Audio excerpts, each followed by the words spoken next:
नहमदुहु व नस्तईनुहु व नस्तगफिरुहु व नुअमिनु बिही व नतवक्कलु अलैहि व नऊज़ु बिल्लाहि मिन शुरूरि अनफुसिना व मिन सय्यिआति अअमालिना मन यहदिहिल्लाहु फला मुदिल्ल लहु व मन युद्लिल फला हादिय लहु वनशहदु अल्ला इलाहा इल्लल्लाहु वहदहु ला शरीका लहु वनशहदु अन्न सय्यदना व मौलाना मुहम्मदन अब्दुहु व रसूलुहु अम्मा बअदु फअऊज़ु बिल्लाहि मिनश शैतानिर रजीम बिस्मिल्लाहिर रहमानिर रहीम वमा अर्सलनाका इल्ला रहमतल लिल आलमीन वक़ाल रसूलुल्लाहि सल्लल्लाहु अलैहि वसल्लम अना रसूलु मन अदरक्तु हय्यन वल्लज़ी यूलदु बअदी औ कमा क़ाल अलैहि सलातु वस्सलाम सदक़ल्लाहुल अज़ीम व सदक़ रसूलुहुन नबियुल करीम व नहनु अला ज़ालिका लमिनश शाहिदीन वश्शाकिरीन वल्हम्दुलिल्लाहि रब्बिल आलमीन। या रब्बि सल्लि व सल्लिम दाइमन अबदन अला हबीबिका खैरिल खल्क़ि कुल्लिहिम। एक मरतबा दुरूद शरीफ पढ़ लें। अल्लाहुम्मा सल्लि अला सय्यिदिना व मौलाना मुहम्मद व अला आलि सय्यिदिना व मौलाना मुहम्मदिन व बारिक व सल्लिम व सल्लि अलैहि। हज़रात मोहतरम, आपके शहर ज़िला शेखुपुरा के मुफ्ती सुल्तान अहमद साहब, जो हमारी जमात इंटरनेशनल ख़त्म नबूवत मूवमेंट ज़िला शेखुपुरे के अमीर हैं, उनकी दावत पर यहाँ हाज़री हुई और कॉन्फ्रेंस का उन्वान आपने रखा पैगाम उलमाए देवबंद। मस्जिद जिसका आपने इंतखाब किया, मस्जिद लूनिया वाली यानी लूना बिरादरी की अतिया करदा ज़मीन, उस पर ये मस्जिद बनाई गई और जैसे बता रहे हैं कि 1935 में इसकी बुनियाद रखी गई। आज 5वीं 6ठी पुश्त इसको चला रही है, आबियारी पर लगी हुई है और 90 सालों से तकरीबन 90 साल हो गए। तो ये मस्जिद उलमाए देवबंद का पैगाम जो है वो पहुंचा रही है।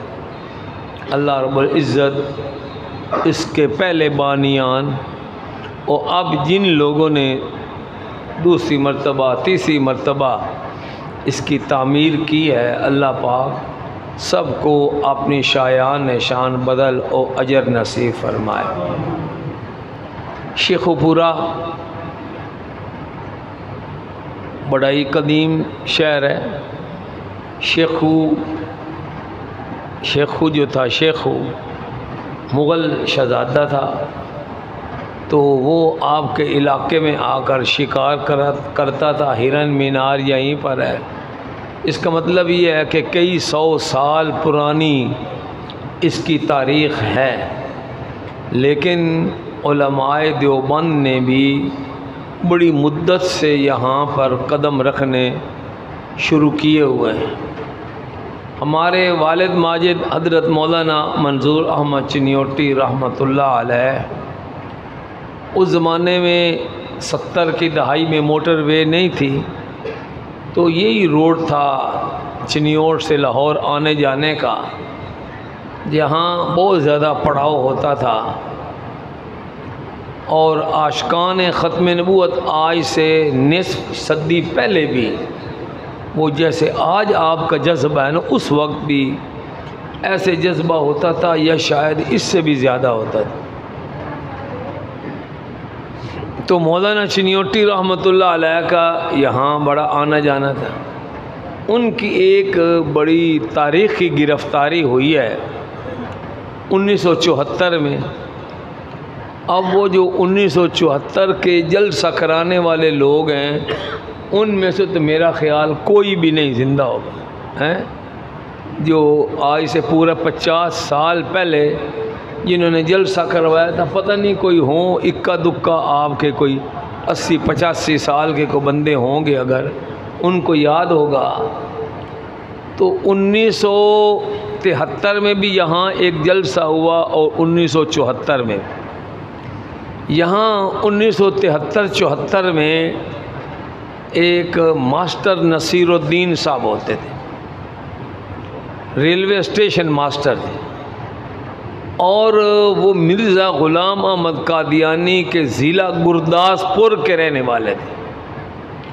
मिर्ज़ा कादियानी तो उसको इसलिए कहते हैं कि उसका गांव पिंड जो है उसका नाम था कादियान, ज़िला और तहसील उसकी थी बटाला और ज़िला था उसका कादियान। तो ये master Naseeruddin railway station master थे। चूँकि कादियान के रहने वाले थे, गुरदासपुर के, तो अल्लाह ने सरकारी मुलाजिम होने के बावजूद उनके दिल में इश्क़ ख़त्म नबूवत जब वो डाला हुआ था। वो सरकारी मुलाजिम होने के बावजूद ख़त्म नबूवत कॉन्फ्रेंस वो करवाते थे। ये 70 से लेकर 80 तक, या जब तक बाद में वो फौत हो गए, तो वो यहाँ रेलवे स्टेशन मास्टर थे और अपनी सरकारी मुलाजमत की कोई परवाह नहीं करते। सन 73 में उन्होंने यहाँ कॉन्फ्रेंस बुलाई और मौलाना चिन्योटी का उस वक्त तोती बोलता था। बड़ा मुश्किल अजीब व गरीब ज़माना था। अब तो हम धड़ल्ले से कादियानी को दज्जाल, कज़्ज़ाब, लानती और काफिर कहते हैं। 1974 से पहले जो बंदा कादियानियों को काफिर कहता था उसके खिलाफ FIR हो जाती। तो मौलाना चिन्योटी उस ज़माने में मिर्ज़ा कादियानी का रगड़ा लगाते थे। 1973 में जब वो यहाँ कॉन्फ्रेंस में आए हैं तो देग में डालकर उनको यहाँ कॉन्फ्रेंस में लाया गया, यानी चारों तरफ से। बल्कि जो लोग जिनकी माँ बाप ज़िंदा हैं, वाले साहब, उनके लिए ये वाक़या सुनाते थे। इसमें और भी इबरत का सामान है, लेकिन इसमें माँ बाप की बरकत कितनी है ये उनके चले जाने के बाद पता चला।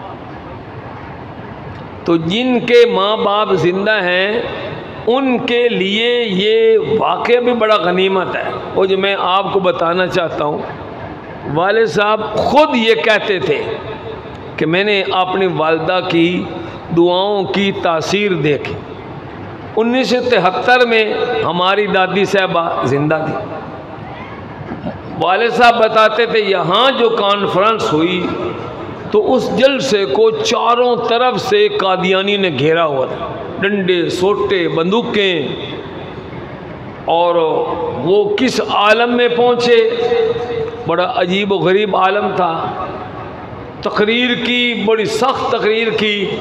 और फिर वो आपके जो शेखुपुरा के उस ज़माने के जो जियाले थे, वो एक सिस्टम बना हुआ था कि फ़लाना जुमला कहेंगे तो बिजली बंद कर देंगे।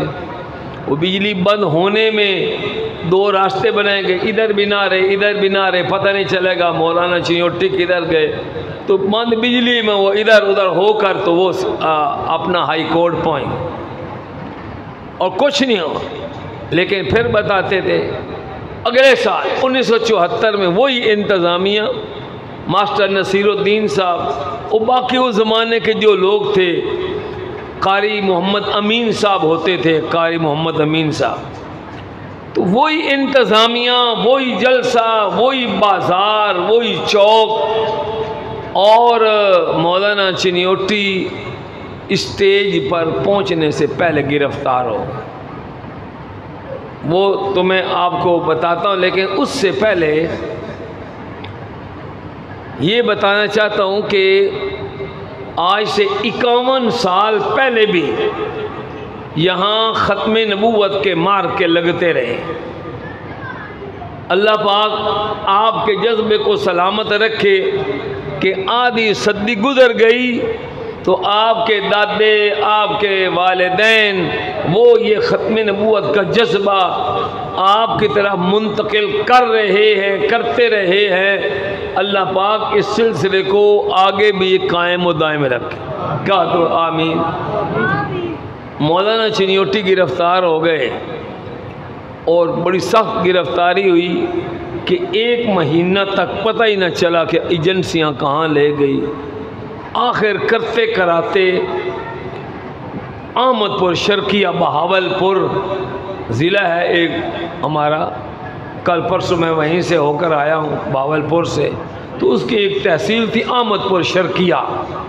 पता चला कि वहाँ की बड़ी ज़बरदस्त सख्त जेल है, तकलीफ़ वाली। मौलाना चिन्योटी वहाँ थे। 1 महीना के बाद पता चला। बहाना तो ये बना कि उसी ज़माने में हमारे जो जुल्फ़कार अली भट्टो साहब थे, उस ज़माने में वज़ीर आज़म थे, तो वो कहीं अमेरिका के दौरे पर गए तो उनकी बेगम थी जो अभी चंद साल पहले बेचारी फौत हुई। वो उस ज़माने में सदर फोर्ड होता था अमेरिका का, तो उसके साथ वो शराब कबाब के कोई महफिल हुई तो वो जाम टकराते रहे। अखबार में ख़बर आई, वाले साहब ने उस पर रगड़ा लगाया कि भाई ये इसने हमारी नाक जो है खाक में मिला दी, खातून अव्वल होकर एक काफिर के साथ जो है वो कर रही है डांस। तो ये बहाना बनाकर उनको गिरफ़्तार किया गया। लेकिन वाले साहब फिर बताते थे कि उनके वालिद हमारे दादा, फिर वो ज़िंदा थे उस वक्त, उन्होंने कहा कि अब संभल कर तकरीर करना कि पिछले साल तक तुम्हारी वालदा ज़िंदा थी, उनकी दुआएं थी। अब 74 में हमारी दादी साहब वफ़ात हो गई, तो अब वो वालदा की दुआएं जो है वो नहीं रहीं, तो इस तरीके से दुआओं का दरवाज़ा बंद हो जाता है। तो जिनके पास माँ बाप हैं उनको गनीमत जानो, वो दिन को दुआ करें, रात को दुआ करें, ऐसे बैठे बैठे दुआ कर दें, वो बड़ी खुलूस भरी दुआएं होती। लेकिन अफसोस आज माँ बाप की कदर नहीं है। आपने सुन लिया महीना पहले का वाक़या, बदबख्त एक नौजवान अपनी सहेली को खुश करने के लिए अपने बाप को गोली मार दी हैं। वो 13 करोड़ रुपए की गाड़ी लेनी थी, वो बाप ने बुक भी करवा दी थी, उसकी बुकिंग हो गई थी।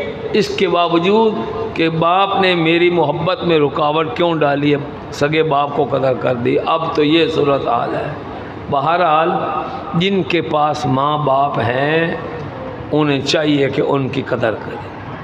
हज़रात गिरामी, ख़त्म नबूवत का मिशन और ख़त्म नबूवत का मसला, हमारे वाले साहब इसके बारे में फ़रमाते थे कि ये इस्लाम का बुनियादी और असासी अक़ीदा है। इतना अहम अक़ीदा है कि अगर ये ख़त्म नबूवत का अक़ीदा महफूज है तो खुदा की खुदाई महफूज रहती है, मुस्तफ़ा की मुस्तफ़ाई महफूज रहती है। और अगर ख़त्म नबूवत का अक़ीदा महफूज नहीं रहता तो ना फिर खुदा की खुदाई महफूज रहती है, ना मुस्तफ़ा की मुस्तफ़ाई। और कहते हैं कि उलमाए देवबंद ने क्या किया, क्या पैगाम दिया। तो मैंने आपको बताया कि 74 तक तो मौलाना चिन्योटी यहाँ मुसलसल जो है वो आते रहे, फिर वो 6-7 महीने कितना गिरफ़्तार रहे, फिर गैप आते रहे। उलमा ने अपनी ज़िम्मेदारी जो है वो निभाई है। जैसे मेरे पेश रो बता रहे थे आपको कि जो मैदान आया है ना, उस मैदान में आपको देवबंद के फर्जंद खड़े हुए नज़र आए। मुझे नाम नहीं भूलता, यहाँ के कारी अब्बास साहब नाबीना थे, पता नहीं उनकी कोई औलाद है या नहीं है, माशाअल्लाह। तो ये 90 की दहाई की बात है। नाबीना थे, आपके यहाँ के रहने वाले थे, बड़े ज़बरदस्त किस्म के जियाले थे। और उस ज़माने में तो सिपाही साहबा ही होती थी, वही असल जमात है। उसके वो कह लो यहाँ के सदर चेयरमैन सब कुछ थे।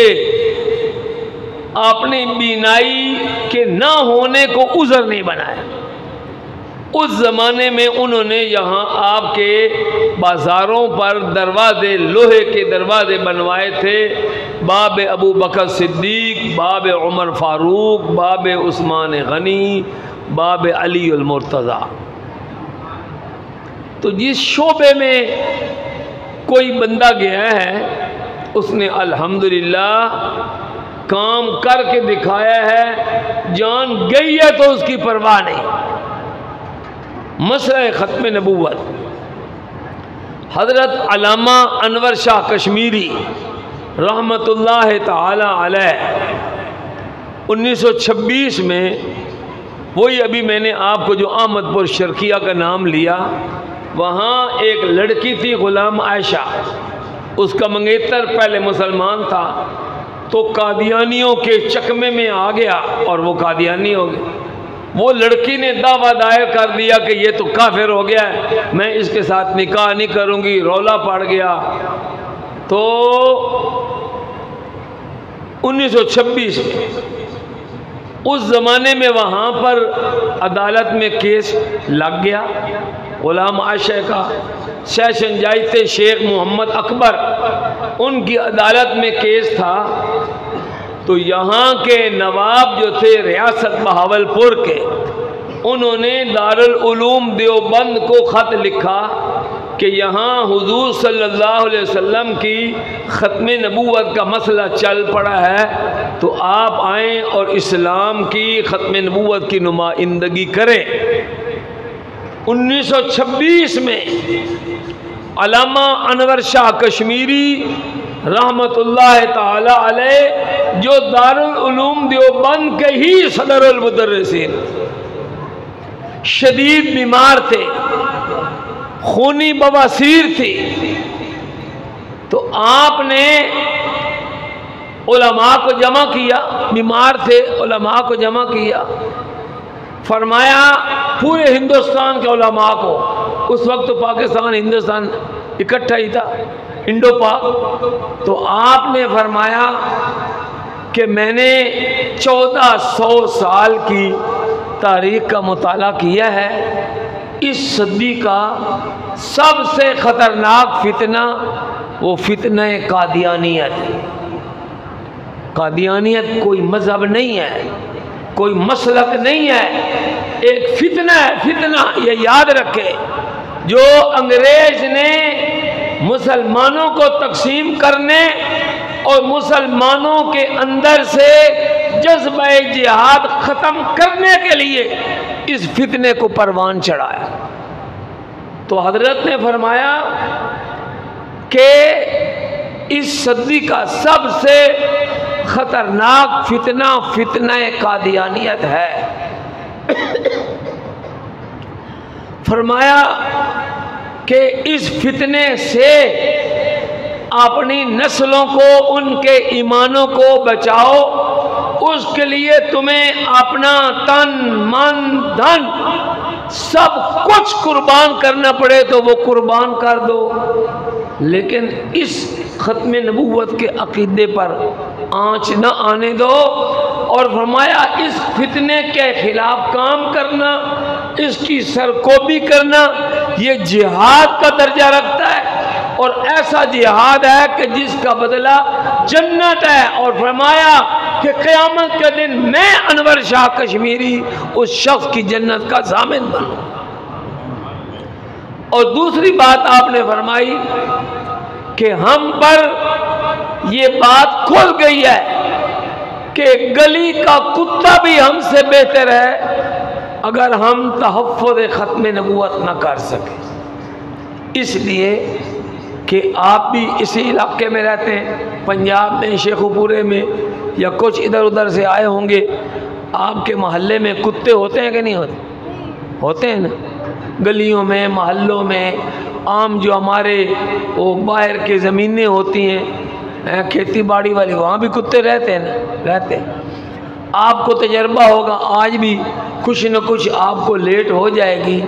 जब आप दूसरे पराए महल्ले से गुजर कर अपने महल्ले में जाने की कोशिश करेंगे तो आप ये बताएं कि दूसरे महल्ले का कुत्ता अगर आपको सड़क से अपने महल्ले से गुजरता हुआ देखेगा तो आराम से बैठा रहेगा या कुछ और कार्रवाई करेगा? बोलो, कुछ और कार्रवाई करेगा। वो क्या करेगा? भौंकेगा, है ना, भौंकेगा कि भाई इस मोहल्ले में, ये तो मेरे मालिक का मोहल्ला है, मेरे मालिक की गली है, उसकी इजाज़त के बगैर यहाँ से क्यों गुजर रहे हो? ठीक है, ऐसा होता है।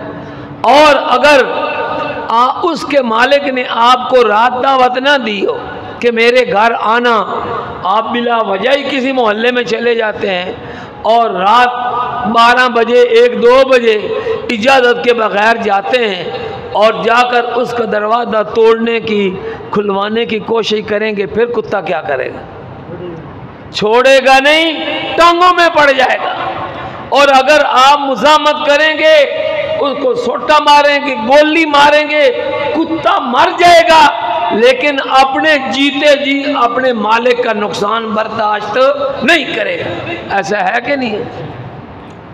हज़रत अल्लामा अनवर शाह कश्मीरी फरमाते थे कि कादियानी दर हकीकत ताजे ख़त्म नबूवत के डाकू हुआ। क्यों?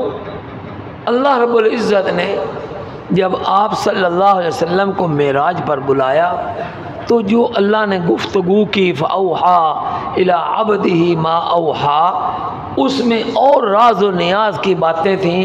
तो अल्लामा अनवर शाह कश्मीरी रहमतुल्लाह अलैह के एक शागिर्द थे हज़रत मौलाना बदर आलम मिर्ठी रहमतुल्लाह अलैह। उन्होंने एक किताब लिखी है 3 जिल्दों में, तर्जमान व सुन्ना। उसमें जो हमारे मुल्की हालात हैं उनके मुताबिक, मौज़ूआत के मुताबिक अहादीस को ले आए। उसमें वो एक हदीस पाक ले आए कि जब अल्लाह रब्बुल इज़्ज़त के आप से हम कलाम हुए तो अल्लाह रब्बुल इज़्ज़त ने हुज़ूर अलैहिस्सलातु वस्सलाम से पूछा कि ए मोहम्मद सल्लल्लाहु अलैहि वसल्लम, आपको अगर ख़ातमुन नबिय्यीन बना दिया जाए तो क्या आप इस ज़िम्मेदारी को बर्दाश्त कर लेंगे?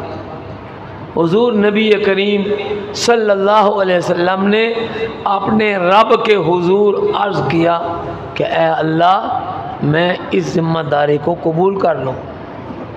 फिर अल्लाह रब्बुल इज़्ज़त ने पूछा कि ए मोहम्मद सल्लल्लाहु अलैहि वसल्लम, अगर आपकी उम्मत को आखिरी उम्मत बना दिया जाए तो वो इस जिम्मेदारी को कबूल कर लेंगे? हुजूर नबी करीम सल्लल्लाहु अलैहि वसल्लम ने वो सहाबा किराम का इम्तिहान लिया हुआ था। वो सहाबा किराम जिनके बारे में अल्लाह रब्बुल इज़्ज़त फरमाते हैं, उलाइकल्लज़ीना इम्तहनल्लाहु क़ुलूबहुम लित्तक़वा। हमारा इम्तिहान तो होता है ना, सर्व का, नाव का, रियाजी का, साइंस का, अल्लाह ताला सहाबा किराम के दिलों का इम्तिहान लेते थे। तो वो सच्ची सुच्ची जमात हुजूर अलैहिस्सलातु वस्सलाम ने अपने रब के हुजूर अर्ज़ किया कि ए अल्लाह, अगर इस उम्मत को आखिरी उम्मत बना दिया जाए तो वो इस जिम्मेदारी को कबूल कर लेंगे। तो अल्लाह रब्बुल इज़्ज़त ने फरमाया कि आप जाकर दुनिया में ऐलान कर दें, आना आखिरुल अंबियाई व अंतुम आखिरुल उमम, कि मैं आखिरी नबी हूँ और तुम आखिरी उम्मत हो। वो ताजे ख़त्मे नबूवत किसके सर पर सजाया गया? बोले जोर से। हमारे नबी हजरत मोहम्मद सल्लल्लाहु अलैहि वसल्लम पर ताजे ख़त्मे नबूवत सजा कर आपके ऊपर नबूवत का दरवाज़ा बंद कर दिया। जो हदीस पाक मैंने पढ़ी है उसमें नबी करीम सल्लल्लाहु अलैहि वसल्लम फरमाते हैं, आना रसूल मन अदरक तो हय्यन, कि मैं उस शख्स का रसूल हूँ जिसको मैंने अपनी ज़िंदगी में पा लिया। फरमाया वल्लज़ी यूलदु बादी, और मैं हर उस शख्स का रसूल हूँ जो मेरे बाद पैदा होगा। अब हम हुजूर अलैहिस्सलातु वस्सलाम के बाद पैदा हुए या नहीं पैदा हुए? तो आप सल्लल्लाहु अलैहि वसल्लम हमारे नबी हैं कि नहीं? अच्छा, हमारे नबी हैं तो शेखुपुरा में रहने वाले कादियानी के नबी नहीं हैं? शनाब नगर में जो रहने वाले हैं कादियानी, आप उनके नबी नहीं हैं? नबी जब आप सल्लल्लाहु अलैहि वसल्लम क़यामत तक के आने वाले इंसानों के लिए नबी हैं, तो फिर किसी और काने दज्जाल की ज़रूरत थी? नहीं। मिर्ज़ा कादियानी जो ये दावा करता है कि हुजूर अलैहिस्सलातु वस्सलाम के ऊपर नबूवत का दरवाज़ा बंद नहीं हुआ, और वो कहता है कि मैं भी अल्लाह का नबी और रसूल हूँ, वो नबूवत को जारी मानकर वो ताज ख़त्म नबूवत के ऊपर डाका डालना चाहता है। तो अल्लामा अनवर शाह कश्मीरी फरमाते हैं कि ये कादियानी ये ताज ख़त्म नबूवत के डाकू है। अगर वो दिन रात कादियानी मेहनत करके कोशिश करके वो लोगों को वरगला कर, किसी को पैसे का लालच देकर, किसी को शादी का लालच देकर, किसी को वीज़े का लालच देकर वो कादियानी बनाते हैं, आपके ईमान का सौदा करते हैं, और हम सोते रहें, हम किसी को बताएं कोई ना कि हम कौन है, कादियानी कौन है, और वो डाका मार के हमारे लोगों के ईमान को लूट कर जाते रहें, तो बताएं गली का कुत्ता हमसे बेहतर हुआ कि ना हुआ? हज़रात मोहतरम, ये जो ख़त्म नबूवत कॉन्फ्रेंसों का एहतमाम किया जाता है इसलिए कि आने वाली नस्ल को बताया जाए कि हम कौन हैं और कादियानी कौन है। आज अलमिया ये है कि कादियानियों की तरफ से एक तहरीक चलाई जाती है।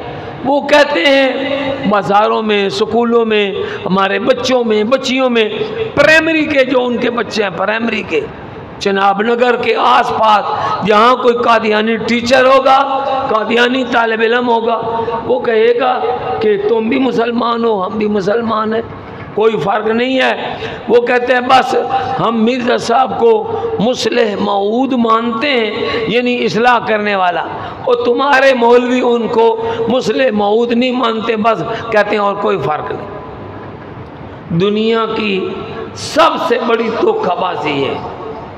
मेरे वालिद साहब रहमतुल्लाह अलैह ज़िंदगी के आखिरी सालों में, उनका तो वैसे पहले ज़माने का जो खिताब होता था 4-4 घंटे 6-6 घंटे लंबा खिताब होता था, लेकिन आखिरी अय्याम में वो ये कहते थे कि ये जो कादियानी धोखाधड़ी करते हैं, ये कहते हैं कि हमारे तुम्हारे दरमियान फ़र्क नहीं है, फ़र्क को समझना चाहिए, फ़र्क को समझना चाहिए। मुख्तसर अंदाज में वालिद साहब फरमाते थे कि आप याद रखें कि हमारा और कादियानियों का 3 बातों में फ़र्क, तीन बुनियादी अक़ीदे। वो तो कहते हैं कोई फ़र्क नहीं। पहला फ़र्क जो मैंने आपको बताया, अभी बताया, कि मुसलमानों का अक़ीदा है कि आमना के लाल हज़रत मोहम्मद मुस्तफ़ा सल्लल्लाहु अलैहि वसल्लम अल्लाह ताला के सच्चे और आखिरी नबी हैं, और आपके बाद नबूवत का दरवाज़ा, बोलो, नबूवत का दरवाज़ा बंद है। मुसलमान कहते हैं नबूवत का दरवाज़ा बंद है, कादियानी कहते हैं कि दरवाज़ा खुला हुआ है। तो एक फरीक कहता है नबूवत का दरवाज़ा अब बंद है, वो कहते हैं खुला हुआ। फ़र्क हुआ कि ना हुआ? नंबर 2, हम कहते हैं कि सैयदना ईसा अलैहिस्सलातु वस्सलाम जो बनी इसराइल की तरफ नबी रसूल बनाकर भेजे गए थे, वो फौत नहीं हुए, आसमान में ज़िंदा मौजूद हैं, क़यामत के करीब दुनिया में आदिल बादशाह बन के उतरेंगे। ठीक है। मिर्ज़ा कादियानी कहता है कि वो ईसा अलैहिस्सलाम फौत हो गए और मकबूजा कश्मीर, वो मकबूजा कश्मीर जहाँ इंडिया आज मुसलमानों का उसने जीना हराम कर रखा है, वो मिर्ज़ा कादियानी कहता है कि उस मकबूजा कश्मीर के शहर श्रीनगर के महल्ला खान यार में हज़रत ईसा अलैहिस्सलाम मार के दफन हो गए। और कहते हैं अब उनकी जगह मैं ईसा इब्ने मरियम बन गया हूँ। तो हम कहते हैं ईसा अलैहिस्सलाम जिंदा है, कादियानी कहते हैं ईसा अलैहिस्सलाम फौत हो गए। हम दोनों फरीकों में फ़र्क है कि नहीं है? तीसरा फ़र्क यह है कि हम कहते हैं कि जो शख्स भी हुजूर अलैहिस्सलातु वस्सलाम के बाद नबूवत का दावा करेगा वो दज्जाल होगा, कज़्ज़ाब होगा, लानती होगा, लेकिन वो नबी, बोलो नबी नहीं हो सकता। इसके बिलमुकाबिल मिर्ज़ा कादियानी क्या कहता है? उसकी किताब है आईना कमालात इस्लाम। वो कहता है कि ये जो मेरी किताबें, उसने छोटी बड़ी को 84 किताबें लिखी। आजकल वो 23 जिल्दों में रूहानी ख़ज़ाइन के नाम से वो मिलती हैं। तो उसने ये कहा है कि ये जो मेरी किताबें हैं, इनके ऊपर हर अक्लमंद आदमी और बाज़मीर आदमी इनके ऊपर ईमान ले आता है। मेरे जो दावे हैं उनकी तस्दीक करता है। एक दावा मैंने अभी आपको बताया। पहला दावा वो कहता है मैं अल्लाह का नबी और रसूल हूँ। दूसरा दावा क्या है कि मैं ईसा इब्ने मरियम हूँ। तो वो कहता है मेरे जो दावे हैं वो उनके ऊपर तस्दीक करते हैं, ईमान ले आते हैं। इल्ला ज़ुर्रियतुल बगाया, सिवाय कंजरियों की औलाद के। अल्लज़ीना ख़तमल्लाहु अला क़ुलूबिहिम फ़हुम ला यक़बलून, के जिनके दिलों पर अल्लाह ने मोहर लगा दी है वो मेरे दावा की तस्दीक नहीं करते। तो मिर्ज़ा कादियानी के नज़दीक जो मिर्ज़ा कादियानी के ऊपर ईमान न ले आए वो क्या बन जाता है? कंजरी की औलाद। क्या बन जाता है?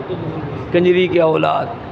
तो आप ये बताएं कि आप मिर्ज़ा कादियानी को, अभी आपने कहा कि आप मिर्ज़े को अल्लाह का नबी नहीं मानते, आप मिर्ज़े को अल्लाह का नबी नहीं ना मानते, तो वो कहता है जो मेरे ऊपर ईमान न ले आए वो बन जाता है कंजरी की औलाद। तो जो आपको कंजरी की औलाद कहे, बताएं आपकी बेटी की शादी उस कंजर कादियानी के साथ हो सकती?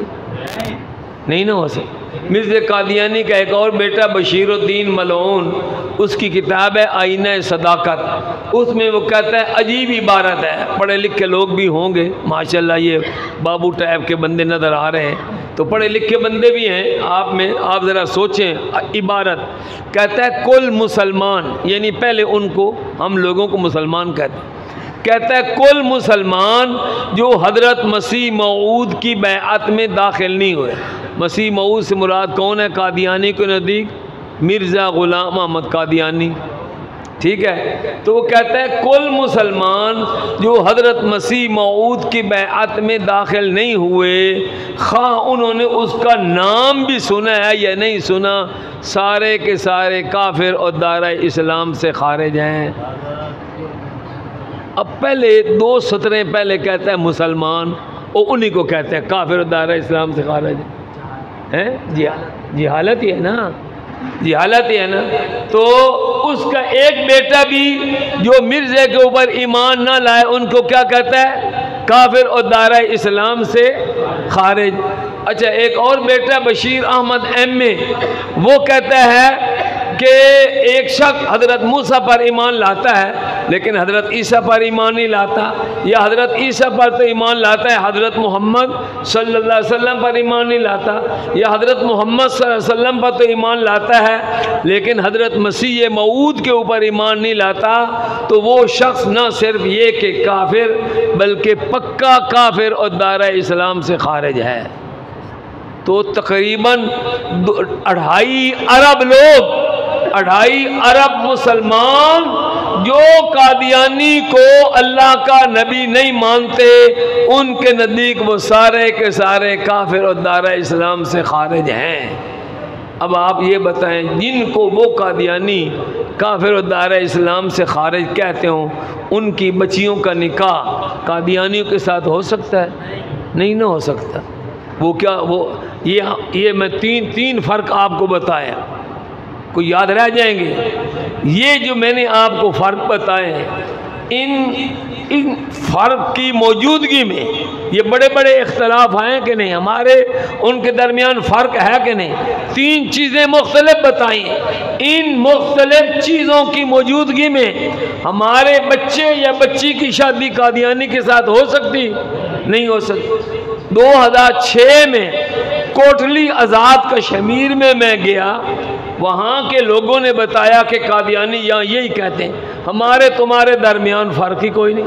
कादियानी एक डॉक्टर वहाँ गया, उसने जाकर कहा कि हमारे तुम्हारे दरमियान फ़र्क कोई नहीं है। तो वो लोगों ने समझा यही ठीक कह रहे हैं, ठीक कह रहे हैं। हमारी तरफ से कोई तबलीग करने वाला वहाँ पर नहीं गया, समझाने वाला नहीं गया। तो उन्होंने बताया 2006 में मुसलमानों की 29 बच्चियां सिर्फ उस एक कोटली शहर में कादियानियों के निकाह में चली गई। बताओ ठीक हुआ या गलत? ये गलत काम क्यों हुआ कि हमने अपना फरीज़ा छोड़ दिया।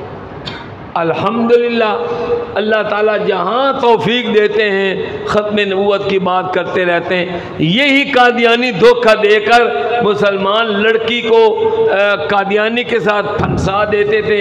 अल्लाह ने मुझे भी तौफीक दी, शहादत दी कि पिछली असम्बली में अल्हम्दुलिल्लाह मैं उस करारदाद का मुहर्रिक बना और हमने कहा कि निकाहनामा में एक हलफनामा डाला जाए कि लड़की और लड़के से पहले पूछा जाए कि वो हज़रत मोहम्मद सल्लल्लाहु अलैहि वसल्लम को ख़ातमुन नबिय्यीन मानता है या नहीं मानता। अगर इकरार करेंगे तो दोनों का आपस में निकाह होगा, वरना उनका निकाह नहीं होगा। अल्हम्दुलिल्लाह अब वो जो करारदाद हमने पास की थी सूबाई असम्बली पंजाब में, वो कानून का हिस्सा बन गया। जो हमारे उलमाए किराम मुफ्ती सुल्तान महमूद साहब के पास अगर निकाह फारम होगा तो ये देखते होंगे बाएं सफ़े पर वो जहाँ लड़की लड़का दस्तखत करते हैं उससे ऊपर 3-4 सतरों में वो ख़त्म नबूवत का हलफनामा आ गया है। कभी आपने गौर किया? अल्लाह पाक हमारी इस काबिश को कबूल कर ले। पता नहीं यही कबूल हो जाए तो मेरी तो बख्शिश का ज़रिया बन जाए। तो और कुछ नहीं कर सकते उलमाए किराम। मैं तो वो जब होती ना निकाह की महफिल, तो जब बच्चे से दस्तखत करवाते हैं खुतबा पढ़ने के बाद मैं उसको कहता हूँ, मियाँ ये जो दस्तखत करने तुमने 2 बातों के करने, एक तो ये कि फ़लानी लड़की को मैंने कबूल किया, दूसरा ये कि जो ऊपर हलफनामा लिखा हुआ है मैंने इसको भी कबूल किया। उससे पहले ख़त्म नबूवत का इकरार करवाते हैं, फिर उसका निकाह करवाते हैं। तो ये काम होना चाहिए या नहीं होना चाहिए? अल्लाह ताला हमें इस मसने ख़त्म नबूवत के ऊपर गामज़न रहने की तौफ़ीक अता फ़रमाए। और हमारे वालिद साहब यहाँ असलाफ सैयद अताउल्लाह शाह बुखारी, मैंने नाम लिया अल्लामा अनवर शाह कश्मीरी रहमतुल्लाह अलैह, फिर उनसे ऊपर हज़रत मौलाना खलील अहमद सहारनपुरी, मौलाना रशीद अहमद गंगोही और ओ सरखैल हज़रत हाजी इमदादुल्लाह मुहाजिर मक्की, हज़रत मौलाना कासिम नानोतवी और जितने लोग वो काम कर गए ख़त्म नबूवत के मिशन पर चलते चलते ये तहरीक 1871 में शुरू हुई थी। 1871 में मिर्ज़े कादियानी को काफिर करार देने की तहरीक कब चली? 1871 में। फैसला कब हुआ? 1974 में। 103 साल लगे। कितने? ये है उलमाए देवबंद का पैगाम। 103 साल चिमटे रहे और अल्हम्दुलिल्लाह फिर उस ज़माने में भी 1974 में जब तहरीक ख़त्म नबूवत चली तो मैदान में गलियों में वो उसकी अमारत मुहद्दिसुल असर अल्लामा मोहम्मद यूसुफ बिन नौरी रहमतुल्लाह ताला अलैह के हाथ में थी, और असम्बली के अंदर कायद जमीयत हजरत मुफ्ती महमूद साहब रहमतुल्लाह ताला अलैह के हाथ में वो बागडोर थी, और उस ज़माने की सारी असम्बली को कायल किया, हत्ता कि वही बशीरुद्दीन मलऊन मिर्ज़ा नासिर का बाप जिसने ये अकीदा लिखा था, तो उस ज़माने में 1974 में फिर ये नासिर अहमद था, 12 दिन उसके साथ बास मुबासा होता रहा। फिर उसको जब दोनों शानों उसको चित किया, उसको जलील और रुसवा किया, तो 240 के मिंबरान ने बिल इत्तफाक फैसला कर दिया कि कादियानी काफिर और दारा इस्लाम से खारिज है। अल्हम्दुलिल्लाह ये एक तसलसल है। फिर 1984 में एक और रोला पड़ गया, तो एक और कादियानी इम्तिनाए कादियानियत ऑर्डिनेंस आ गया।